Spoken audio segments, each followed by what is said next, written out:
Assalamualaikum warahmatullahi wabarakatuh. Izin memperkenalkan diri, nama saya Adidia Faza dengan NPM 236605145 dari kelas reguler A.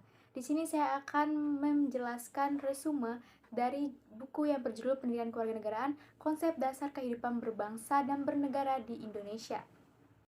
Bab 1 pada buku ini berjudul Urgensi Pendidikan Kewarganegaraan pada Perguruan Tinggi. Penulis menuliskan bahwa pendidikan kewarganegaraan adalah pendidikan yang mengingatkan kita akan pentingnya nilai-nilai hak dan kewajiban seorang warga negara, sehingga segala sesuatu yang dilakukan sesuai dengan tujuan dan cita-cita bangsa dan tidak menyimpang dari apa yang diharapkan. Penulis juga menuliskan tujuan utama dari pendidikan kewarganegaraan, yaitu untuk menumbuhkan wawasan dan kesadaran akan bernegara dan berbangsa, serta meningkatkan kualitas bangsa Indonesia yang berbudi luhur, tangguh, profesional, dan bertanggung jawab. Pada bab ini, penulis membahas 4 pokok bahasan yang dapat kita pelajari. Yang pertama, membahas urgensi pendidikan kewarganegaraan dalam pencerdasan kehidupan bangsa, yang menjelaskan bahwa pendidikan kewarganegaraan dimaksudkan untuk membentuk peserta didik menjadi manusia yang memiliki rasa kebangsaan dan cinta tanah air, yang tercantum dalam Undang-Undang Negara Nomor 20 Tahun 2003 Penjelasan Pasal 37. Kemudian menjelaskan makna menurut para ahli. Kemudian menuliskan bahwa pendidikan itu mengajarkan nilai-nilai kewarganegaraan dalam kerangka identitas nasional. Bahasan yang kedua yaitu menelusuri sumber historis, sosiologis, dan politik tentang pendidikan kewarganegaraan di Indonesia, yang membahas secara historis bahwa pendidikan telah dimulai jauh sebelum Indonesia diproklamasikan sebagai negara mereka. Kemudian menjelaskan bahwa secara sosiologis, bangsa Indonesia memiliki budaya yang beragam dan multikultur berdasarkan etnis dan bahasa. Keragaman ini diikat dalam norma dan aturan untuk menjaga harmoni kehidupan untuk mewujudkan kesadaran moral dan hukum. Dan menjelaskan secara politis, pendidikan kewarganegaraan mulai dikenal dalam pendidikan sekolah yang dapat digali dari dokumen kurikulum sejak tahun 1957. Dan menjelaskan bahwa pendidikan kewarganegaraan di Indonesia akan terus mengalami perubahan sejalan dengan perubahan sistem ketatanegaraan dan pemerintah, terutama perubahan konstitusi. Pembahasan ketiga pada bab ini adalah dinamika dan tantangan pendidikan kewarganegaraan, yang menjelaskan bahwa pendidikan kewarganegaraan tidak hanya didasarkan pada konstitusi negara yang bersangkutan, tetapi juga tergantung pada tuntutan waktu dan masa depan. Pada bab ini juga menjelaskan bahwa di era globalisasi, dinamika kewarganegaraan dipengaruhi oleh perkembangan iptek yang mengarah pada perubahan dalam semua situasi kehidupan, termasuk perilaku masyarakat. Oleh karena itu, kurikulum kewarganegaraan termasuk bahan, metode, dan sistem evaluasi harus selalu disesuaikan dengan pengembangan iptek.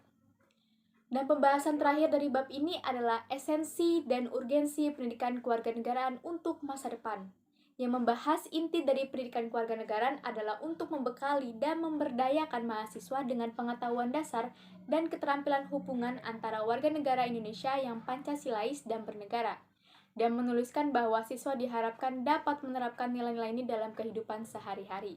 Bab 2 pada buku ini berjudul Identitas Nasional sebagai Determinan Pembangunan Karakter Bangsa. Penulis menuliskan bahwa identitas nasional penting dalam suatu negara agar menjadi ciri khas dan pembeda dari bangsa lain. Pada bab ini, penulis membahas 4 pokok bahasan yang dapat kita pelajari, yaitu yang pertama membahas konsep urgensi identitas nasional, yang menjelaskan makna identitas nasional adalah suatu ciri yang dimiliki oleh suatu bangsa yang secara filosofis membedakan bangsa tersebut dengan bangsa lain. Kemudian, memaparkan 3 fungsi identitas nasional menurut Sumarno Sudarsono, yaitu yang pertama sebagai penanda keberadaan atau eksistensinya, yang kedua sebagai pencerminan kondisi bangsa yang menampilkan kematangan jiwa, daya juang, dan kekuatan bangsa, dan yang ketiga sebagai pembeda dengan bangsa lain di dunia. Kemudian pembahasan ini juga menjelaskan bagaimana ciri khas Indonesia dalam membangun identitas nasional dalam konteks berbangsa dan bernegara. Bahasan yang kedua pada bab ini menelusuri sumber historis sosiologis politik tentang identitas nasional Indonesia, yang menjelaskan bahwa secara historis, kesadaran identitas nasional muncul karena pengaruh dari hasil pendidikan yang diterima sebagai dampak dari politik etis. Kemudian menjelaskan secara sosiologis, identitas nasional telah terbentuk dalam proses interaksi, komunikasi, dan persinggungan budaya secara alamiah. Dan secara politis, bentuk-bentuk identitas nasional ini telah diatur dalam peraturan perundangan baik dalam Undang-Undang Dasar maupun dalam peraturan yang lebih khusus. Bahasan yang ketiga pada bab ini membahas bagaimana dinamika dan tantangan identitas nasional di Indonesia, yang menjelaskan bahwa tantangan mengembangkan identitas nasional terletak pada pikiran dan sikap yang terbuka untuk menghormati keanekaragaman, yang mendorong demokrasi yang partisipatif, memperkuat penegakan hukum, serta memajukan solidaritas terhadap mereka yang lemah atau korban di mana negeri Indonesia adalah ruang publik sebagai tempat kita hidup bersama. Karena kedudukannya yang amat penting itu, identitas nasional harus dimiliki oleh setiap bangsa. Dan pembahasan yang keempat pada bab ini adalah esensi dan urgensi identitas nasional Indonesia, yang memaparkan pentingnya identitas nasional bagi negara bangsa, seperti halnya dengan pentingnya identitas bagi setiap individu. Bab 3 pada buku ini berjudul Integrasi Nasional dalam Rangka Persatuan dan Kesatuan Bangsa. Penulis menuliskan bahwa masalah integrasi nasional adalah masalah yang hampir dihadapi semua negara, terutama mereka yang masih berkembang, termasuk negara Indonesia. Pada bab ini, penulis membahas 3 pokok pembahasan, yaitu yang pertama membahas konsep dan urgensi integrasi nasional, yang menjelaskan bahwa makna integrasi nasional adalah hasrat dan kesadaran untuk bersatu sebagai suatu bangsa, yaitu bangsa Indonesia. Kemudian memaparkan jenis-jenis integrasi nasional seperti integrasi asimilasi, integrasi akulturasi, integrasi normatif, integrasi instrumental, integrasi ideologis, integrasi fungsional, dan integrasi koersif. Kemudian menjelaskan bahwa terdapat pula disintegrasi, yang dapat diartikan ketidakpaduan atau keterpecahan di antara unsur yang ada. Jika integrasi terjadi konsensus, maka disintegrasi dapat menimbulkan konflik atau perseteruan dan pertentangan. Bahasan kedua pada bab ini yaitu menelusuri historis, sosiologis, dan politik tentang integrasi nasional, yang memaparkan model-model integrasi yang pernah berlangsung di Indonesia. Kemudian menjelaskan 5 strategi atau pendekatan pengembangan integrasi. Bahasan terakhir atau bahasan ketiga dari bab ini yaitu bagaimana dinamika dan tantangan integrasi nasional, yang membahas peristiwa yang berkaitan dengan dinamika integrasi nasional di Indonesia, seperti peristiwa yang berkaitan dengan integrasi bangsa, integrasi wilayah, integrasi nilai, integrasi elit massa, dan integrasi tingkah laku. Kemudian menjelaskan bahwa dalam upaya mewujudkan integrasi nasional Indonesia, tantangan yang dihadapi datang dari dimensi horizontal dan vertikal. Dan di era globalisasi ini, dinamika nasionalisme dan keberadaan negara nasional menghadapi tantangan yang semakin meningkat. Bab 4 pada buku ini berjudul Konstitusi dalam Kehidupan Berbangsa dan Bernegara. Penulis menuliskan bahwa negara adalah bentuk organisasi yang ada dalam kehidupan manusia, yang dimana setiap warga negara harus tunduk kepada otoritas negara. Pada bab ini penulis membahas 5 pokok pembahasan yang dapat kita pelajari, yaitu yang pertama membahas konsep dan urgensi konstitusi dalam kehidupan berbangsa negara, yang menjelaskan pentingnya konstitusi bagi suatu negara karena mengatur dan membatasi kekuasaan di suatu negara. Kemudian memaparkan definisi-definisi dari konstitusi menurut para ahli, dan kemudian memaparkan fungsi-fungsi konstitusi secara umum. Bahasan yang kedua pada bab ini yaitu membahas konstitusi dalam kehidupan berbangsa negara Indonesia, yang membahas 3 pandangan peran konstitusi dalam kehidupan berbangsa dan bernegara. Bahasan ketiga pada bab ini yaitu menelusuri sumber historis, sosiologis, dan politik tentang konstitusi dalam kehidupan berbangsa negara Indonesia, yang membahas fakta bahwa konstitusi dengan undang-undang dasar itu berbeda, dan karena kesalahan pandangan masyarakat tentang konstitusi di negara-negara modern, sehingga pemahaman konstitusi kemudian disamakan dengan undang-undang dasar. Kemudian juga menjelaskan bahwa ada 2 jenis sistem yang sehubung dengan perubahan konstitusi.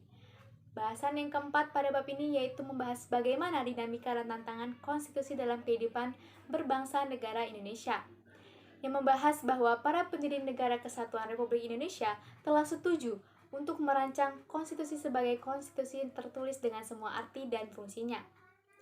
Kemudian menjelaskan bahwa perubahan konstitusi tahun 1945 secara bertahap diimplementasikan dan menjadi salah satu agenda dari pertemuan tahunan MPR tahun 1949 sampai amandemen keempat dari pertemuan MPR tahun 2002. Perubahan tersebut dimaksudkan untuk menyesuaikan dengan tuntutan dan tantangan zaman tersebut. Bahasan terakhir dari bab ini adalah mendeskripsikan esensi dan urgensi konstitusi dalam kehidupan berbangsa negara Indonesia, yang membahas bahwa konstitusi memainkan peran yang sangat penting dalam kehidupan administrasi negara. Dan Undang-Undang Dasar Negara Republik Indonesia sebagai Konstitusi Negara Indonesia memiliki status hukum tertinggi. Kemudian menjelaskan bahwa norma hukum tidak boleh bertentangan dengan Undang-Undang Dasar Negara karena dapat menimbulkan pertanyaan tentang konstitusionalitas, dan menuliskan bahwa warga negara dapat mengajukan pengujian konstitusionalitas suatu undang-undang kepada Mahkamah Konstitusi. Bab 5 buku ini berjudul Demokrasi, Pancasila, dan Undang-Undang Dasar 1945. Penulis menuliskan bahwa demokrasi Pancasila adalah konsep demokrasi berdasarkan filosofi dan kepribadian masyarakat Indonesia. Implementasinya akan ditentukan dengan dibukanya Undang-Undang Dasar 1945. Pada bab ini, penulis membahas 4 pokok pembahasan, yaitu yang pertama membahas konsep dan urgensi demokrasi dalam perspektif Pancasila yang menjelaskan definisi dan konsep demokrasi. Yang kemudian menjelaskan 3 tradisi pemikiran politik demokrasi. Kemudian membahas pemikiran tentang demokrasi Indonesia dan pentingnya demokrasi sebagai sistem politik kenegaraan modern. Bahasan yang kedua pada bab ini adalah menelusuri sumber historis, sosiologis, dan politik tentang demokrasi yang bersumber dari Pancasila, yang memaparkan 3 sumber yang menghayati cita-cita demokrasi di hati rakyat Indonesia, seperti sumber demokrasi desa, sumber ajaran Islam, dan sumber yang berasal dari Barat. Bahasan yang ketiga pada bab ini yaitu bagaimana dinamika dan tantangan demokrasi yang bersumber dari Pancasila, yang menjelaskan bahwa sepanjang sejarah Indonesia telah mengalami dinamika ketatanegaraan dan perubahan pada konstitusi dan mengamandemen Undang-Undang Dasar sebanyak 4 kali. Dan menjelaskan bahwa fungsi dan peran Badan Penasehat dan Perwakilan Rakyat sesuai dengan Konstitusi Republik Indonesia pada tahun 1945 yaitu MPR, DPR, dan DPD. Bahasan terakhir pada bab ini yaitu membahas esensi dan urgensi demokrasi Pancasila, yang menjelaskan kehidupan demokrasi yang bagaimana yang kita kembangkan. Kemudian membahas mengapa pentingnya kehidupan demokrasi dan membahas penerapan demokrasi dalam pemilihan pemimpin politik dan pejabat negara. Bab 6 buku ini berjudul Hak Asasi Manusia dalam Perspektif Undang-Undang Dasar 1945. Penulis menuliskan bahwa doktrin hak asasi manusia sekarang diterima secara universal sebagai landasan moral, politik, dan hukum dalam membangun dunia yang lebih damai dan bebas dari rasa takut dan penindasan, serta perlakuan tidak adil. Pada bab ini terdapat 5 pokok pembahasan, yaitu yang pertama, membahas konsep hak asasi manusia, yang menjelaskan bahwa hak adalah sesuatu yang mutlak dimiliki oleh setiap orang, dari sejak lahir, dan penggunaannya tergantung pribadi masing-masing. Kemudian, definisi hak asasi manusia juga terdapat pada Undang-Undang Negara Nomor 39 Tahun 1999. Kemudian juga menjelaskan bahwa hak asasi manusia dan tugas harus seimbang dan tidak lintas batas karena dapat menyebabkan konflik. Bahasan yang kedua pada bab ini yaitu tentang sejarah hak asasi manusia, yang dimulai dari lahirnya Magna Carta, Bill of Rights, The American Declaration of Independence, pemikiran filsuf, perumusan hak asasi manusia Prancis, hingga perumusan hak asasi manusia PBB. Bahasan ketiga pada bab ini yaitu periodisasi hak asasi manusia PBB, yang mengeluarkan karyanya yang dikenal sebagai Universal Declaration of Human Rights, yang di dalamnya terdapat konvenan hak sipil dan politik, hak ekonomi sosial budaya, dan hak rakyat people rights. Bahasan keempat pada bab ini yaitu pemaparan klasifikasi hak asasi manusia yang terdiri dari non-derigible right, derigible right, hak asasi negatif atau liberal, hak asasi aktif atau demokrasi, hak asasi positif, dan hak asasi sosial. Bahasan kelima yaitu hak asasi manusia dan wajib asasi perspektif Undang-Undang Dasar 1945, yang menjelaskan hak asasi manusia selalu berkolerasi dengan kewajiban hak asasi manusia ketika mereka terwujud karena sifat alami manusia sebagai individu dan makhluk sosial, dan menjelaskan bahwa berdasarkan tujuan negara sebagaimana tercantum pada Undang-Undang Dasar 1945, negara Indonesia menjamin dan melindungi hak asasi manusia warganya, terutama dalam kaitannya dengan kesejahteraan hidup mereka, baik secara fisik maupun spiritual. Bab 7 pada buku ini berjudul Penegakan Hukum yang Berkeadilan. Penulis menuliskan bahwa semua orang mengerti hukum harus mengandung prinsip berkeadilan, yaitu persamaan hak dan kewajiban bagi manusia. Pada bab ini terdapat 4 pokok pembahasan, yaitu yang pertama, membahas mengenai konsep dan urgensi penegakan hukum yang berkeadilan, yang menjelaskan bahwa keadilan pada dasarnya berarti menertibkan atau menyatukan mereka dengan bagian-bagian mereka. Kemudian pada bab ini terdapat 3 unsur dalam menegakkan hukum, dan menjelaskan bahwa menegakkan peradilan adalah tugas negara di bidang keadilan, dengan tujuan mencapai kepastian hukum. Bahasan yang kedua pada bab ini yaitu menggali sumber historis, sosiologis, politis tentang penegakan hukum yang berkeadilan di Indonesia, yang membahas dua departemen hukum utama yaitu hukum private dan hukum publik. Kemudian menjelaskan tujuan utama penegakan hukum dan upaya dalam mewujudkan sistem hukum nasional yang menekankan pentingnya promosi aparatur hukum sebagai implementasi dan penegakan hukum. Bahasan ketiga pada bab ini yaitu dinamika dan tantangan penegakan hukum yang berkeadilan Indonesia, yang membahas banyaknya tantangan yang menuntut penegak hukum di era globalisasi saat ini, dan menjelaskan diperlukannya upaya preventif agar dapat bekerja secara profesional dan berkomitmen menegakkan hukum. Bahasan yang keempat pada bab ini yaitu esensi dan urgensi penegakan hukum yang berkeadilan Indonesia, yang menjelaskan bahwa keberadaan hukum dan upaya penegakannya sangat penting dan ketiadaan penegakan hukum akan menimbulkan kekacauan, serta menekankan pentingnya upaya penegakan hukum dilakukan secara terus-menerus. Bab 8 pada buku ini berjudul Wawasan Nusantara dan Pergaulan Dunia Internasional. Penulis menuliskan bahwa wawasan Nusantara adalah perspektif bangsa tentang dirinya sendiri dan lingkungan tempat bangsa itu hidup. Pada bab ini, penulis membahas 5 pokok pembahasan, yaitu yang pertama membahas konsep dan urgensi wawasan Nusantara, yang menjelaskan makna, fungsi, hingga tujuan dari wawasan Nusantara. Bahasan yang kedua pada bab ini yaitu sumber historis, sosiologis, dan politik tentang wawasan Nusantara, yang membahas konsep wawasan Nusantara yang ada pada Deklarasi Juanda dan sumber sosiologis yang terinspirasi oleh keadaan sosiologis masyarakat Indonesia hingga sumber-sumber politik mengenai wawasan Nusantara. Bahasan ketiga pada bab ini yaitu bagaimana dinamika dan tantangan wawasan Nusantara yang mengajak semua warga untuk mempertimbangkan luasnya wilayah dan keanekaragamannya secara keseluruhan, dan menjelaskan bahwa terdapat 3 macam tantangan dalam wawasan Nusantara, yaitu yang pertama pemberdayaan masyarakat, kedua dunia tanpa batas, dan yang ketiga era baru kapitalisme.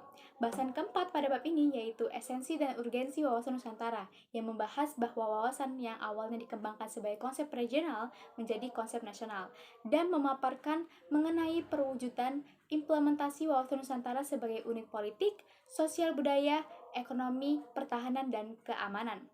Dan bahasan terakhir pada bab ini yaitu globalisasi dan pergaulan dunia internasional, yang memaparkan bahwa setelah reformasi Indonesia, berbagai perubahan dilakukan dalam berbagai aspek. Perubahan itu terasa terfokus pada budaya Indonesia, yang semakin dipandang penting ketika perkembangan internasionalisasi, globalisasi mulai memberantas budaya dan kearifan lokal di Indonesia. Bab 9 pada buku ini berjudul Ketahanan Nasional dan Bela Negara. Penulis menuliskan bahwa ketahanan nasional adalah keadaan dinamis dari suatu negara yang terdiri dari ketahanan dan keuletan dan kemampuan untuk mengembangkan kekuatan nasional ketika berhadapan dengan semua jenis dan bentuk masalah, ancaman, tantangan, dan hambatan yang datang dari dalam dan luar, dan yang langsung dan secara tidak langsung. Pada bab ini terdapat 4 pokok pembahasan, yaitu yang pertama membahas konsep dan urgensi ketahanan nasional dan bela negara, yang membahas konseptual ketahanan nasional dan bela negara, kemudian membahas dimensi dan ketahanan nasional berlapis, dan membahas bela negara sebagai upaya mewujudkan ketahanan nasional. Bahasan kedua pada bab ini yaitu sumber historis, sosiologis, politik tentang ketahanan nasional dan bela negara, yang membahas bagaimana perkembangan ketahanan nasional Indonesia yang mengalami beberapa perubahan, dan kemudian menjelaskan bahwa saat ini Lembaga Ketahanan Nasional Indonesia telah membentuk badan khusus yang bertanggung jawab untuk mengukur tingkat ketahanan Indonesia.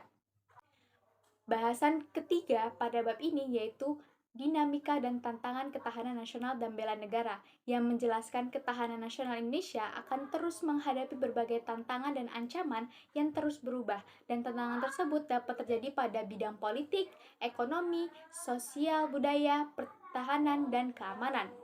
Bahasan terakhir pada bab ini adalah mendeskripsikan esensi dan urgensi ketahanan nasional dan bela negara, yang memaparkan secara spesifik tentang 8 unsur kekuatan nasional yang disebut Astagatra, dan bentuk keamanan ekonomi untuk memastikan kelangsungan bangsa dan ekonomi negara berdasarkan Pancasila dan Undang-Undang Dasar, serta memaparkan mengenai pertahanan fisik bela negara. Bab 10 pada buku ini berjudul Hak dan Kewajiban Negara dan Warga Negara.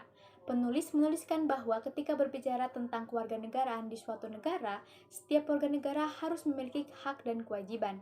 pada bab ini terdapat 4 pokok pembahasan yang dapat kita pelajari, yaitu yang pertama, membahas konsep dan urgensi keseimbangan hak dan kewajiban negara dan warga negara, yang menjelaskan bahwa untuk menjaga persatuan dan kesatuan suatu negara, hak dan kewajiban harus seimbang agar terhindar dari konsekuensi negatif bagi warga negara.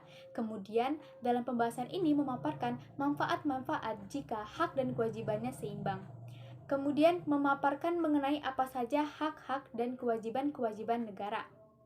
Bahasan kedua pada bab ini yaitu sumber historis, sosiologis, politik tentang harmoni kewajiban dan hak negara dan warga negara Indonesia, yang membahas secara historis bagaimana pada saat ini hak asasi manusia sudah diakui di seluruh dunia, yang tidak hanya menjadi milik negara barat saja.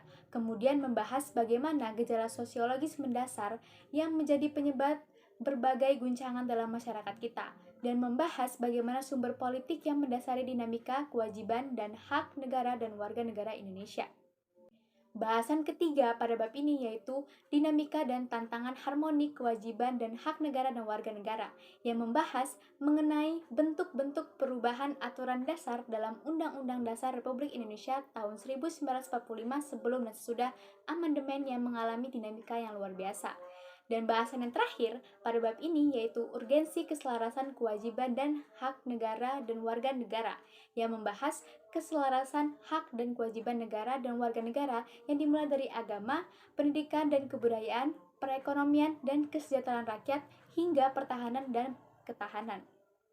Bab 11 pada buku ini berjudul Analisis Geopolitik dan Geostrategis serta Otonomi Daerah Indonesia.